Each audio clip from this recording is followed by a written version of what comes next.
పాదయాత్ర చేశాను, 2 ఎలక్షన్లలో క్యాంపెయిన్ చేశాను. బాయ్ బాయ్ బాబు క్యాంపెయిన్ అయితే ఆ ఎలక్షన్కు సంబంధించి the best campaign in India అని పీకే గారు అన్నారు. అంత సక్సెస్ఫుల్గా జరిగింది ఆ క్యాంపెయిన్. మరి నేను జగన్మోహన్ రెడ్డి గారి కోసం ఇన్ని చేశాను కదా, మరి జగన్మోహన్ రెడ్డి గారు నా కోసం ఏం చేశారు? ఒకటైనా చేశారా? ఒక్క మేలైనా చేశారా? జగన్మోహన్ రెడ్డి గారి జన్మంతటికి తన చెల్లెల కోసం ఇది చేశాను అని జగన్మోహన్ రెడ్డి గారు చెప్పుకోగలరా?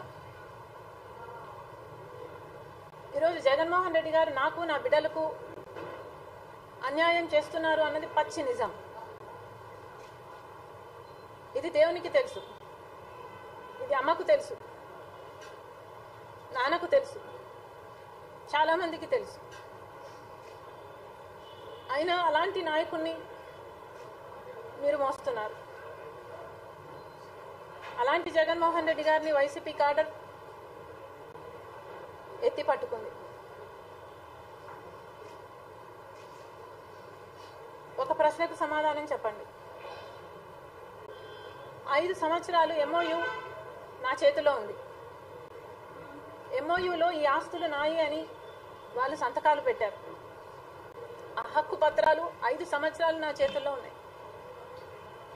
5 సంవత్సరాలు నాకు ఎన్ని అవసరాలున్నా, ఎన్ని ఇబ్బందులున్నా, ఎంత కష్టం వచ్చినా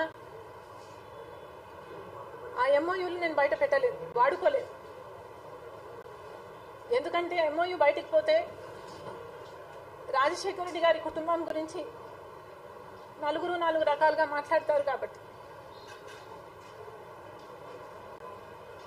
MOU నా చేతిలో ఉన్నా ఒక్క మీడియా హౌస్కు పోలేదు, కోర్టు మెట్లు ఎక్కలేదు MOU. అలాంటి MOU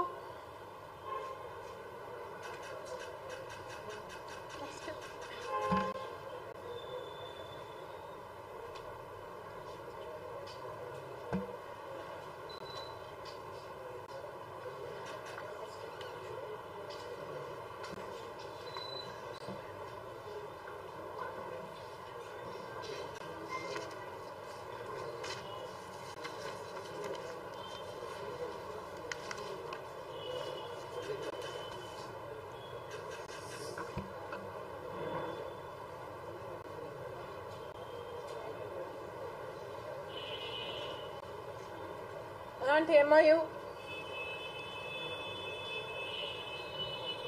ఈరోజు ఇంతమంది చేతుల్లో ఉంది అంటే దానికి కారణం ఎవరు?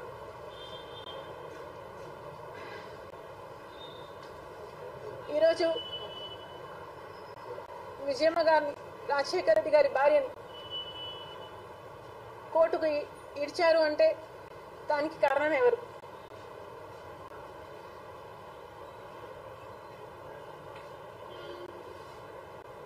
ఒక కొడుకే తన తల్లిని కోర్టుకు ఈడ్చడము అంటే అది దుర్మార్గం కాదా? అయినా ఆ తల్లి అలాంటి కొడుకుని ఎందుకు కన్నాను, అలాంటి కొడుకుని చంపేస్తే బాగుండు కదా చిన్నప్పుడే అన్న మాటలు మాట్లాడటం లేదండి. నేను ఇంకా ఎందుకు బతుకున్నాను, ఇవి చూడ్డానికే బతుకున్నానా అని బాధపడుతుంది.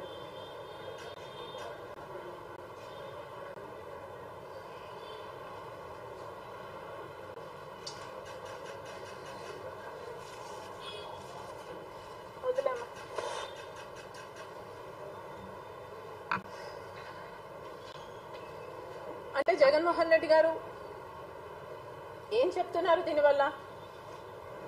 జగన్మోహన్ రెడ్డి గారి బెయిలు రద్దవుతుంది కాబట్టి ఈరోజు అమ్మను కోర్టుకు ఈడ్చాను అంటున్నారు. అంటే జగన్మోహన్ రెడ్డి గారికి లబ్ధి చేకూరుతుంది అంటే తల్లిని కోర్టుకు ఈడ్చొచ్చా? అదే కదా జగన్మోహన్ రెడ్డి గారు చేసింది. తనకి లాభం జరుగుతుంది అంటే తల్లిని కోర్టుకు ఈడ్చారు. అప్పుడు రాజశేఖర రెడ్డి గారి పేరు కూడా FIRలో చేర్చకపోతే, రాజశేఖర రెడ్డి గారి పేరు ఛార్జ్ షీట్లో లేకపోతే జగన్మోహన్ రెడ్డి గారు బయటపడటం అసాధ్యము అని పొనుగోలు సుధాకర్ గారు 3 కోట్ల చుట్టూ తిరిగి రాజశేఖర రెడ్డి గారి పేరును సిబిఐ ఛార్జ్ షీట్లో చేర్పించారు. అలాంటి మనిషికి జగన్మోహన్ రెడ్డి గారు ముఖ్యమంత్రి అయిన వెంటనే ఏఏజీ పదవిని ఇచ్చారు. ఎందుకంటే జగన్మోహన్ రెడ్డి గారి సూచన మేరకే ఇది జరిగింది కాబట్టి. అంటే తనకు లాభం జరుగుతుంది అంటే అమ్మను కోర్టుకైనా ఏడుస్తారు, తనకు లాభం జరుగుతుంది అనుకుంటే నాన్న పేరును ఎఫ్ఐఆర్లో ఛార్జ్ షీట్లో కూడా చేర్పిస్తారు. ఇది కాదా జగన్మోహన్ రెడ్డి గారు చేసింది? తనకు మేలు జరుగుతుంది అనుకుంటే చెల్లెల్ని వాడుకుంటారు, తనకు అవసరం లేదు అనుకుంటే తొక్కేస్తారు.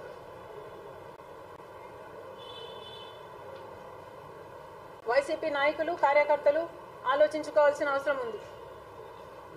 ఈరోజు ఇంతమంది ముందు నిలబడి నేను ఇంత ధైర్యంగా మాట్లాడుతున్నాను అంటే దానికి కారణం తప్పు చేసింది నేను కాదు అని నాకు తెలుసు కాబట్టి. మరి మీరు వెంబడిస్తున్న వాళ్ళు జగన్మోహన్ రెడ్డి గారు